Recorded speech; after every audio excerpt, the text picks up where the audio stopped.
પાટણ નાગરિક સહકારી બેંકના ચેરમેન અને એમડીની નિમણૂક કરાઈ. નાગરિક બેંકના સભાખંડ ખાતે બેઠક યોજાઈ.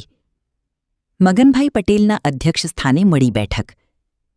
બેઠકમાં ચૂંટાયેલા શાસક અને વિપક્ષના સભ્યોએ સર્વનુમતે ચેરમેન અને એમડીની વરણી કરી. ચેરમેન તરીકે દિલીપભાઈ અમથાભાઈ પટેલ અને એમડી તરીકે કેતાબેન મનસુખભાઈ પટેલની કરાઈ વરણી.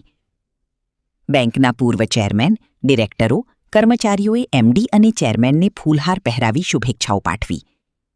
એમડી તરીકે નિમણૂક થઈ છે અને અમે આગળ પડતી બેંકને આગળ લઈ જઈશું અને સૌનો સાથ સહકાર મળીને અમે જેટલા બી છીએ એટલા સૌનો સાથ સહકાર સમજીને અને વિચારીને અને જેટલી બેંકને ઊંચી લાવવામાં અમે પૂરેપૂરો સહકારને સાથ આપીશું. ધન્યવાદ.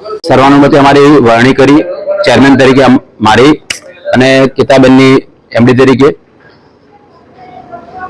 આજે જે માહોલ હતો એ ખૂબ સરસ માહોલ હતો કેમ કે સર્વાનુમતે થઈ છે.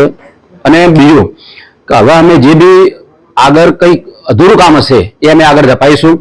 બેંકમાં હર હંમેશા નફામાં ડિપોઝિટરોની બધાનો પૂરેપૂરો ખ્યાલ રાખવામાં આવશે. ખાસ કરીને ડિપોઝિટરોની ડિપોઝિટ વધે, લોન ધારકોની એનપીઓ ઘટે અને લોન અમારા બેંકમાં વધુ લેવા માટે આવે એવી સ્કીમ પણ અમે લાવીશું. અને આગળ કોઈ પણ જે સભાસદ છે એમને પણ નાની મોટી કોઈ તકલીફો પડી હોય તો એ પણ અમે તાત્કાલિક નાબૂદ કરવાના નેક્સ્ટ બોર્ડની અંદર અમે લાવીશું. રિપોર્ટર દિગ્નેશ સુથાર, પાટણ.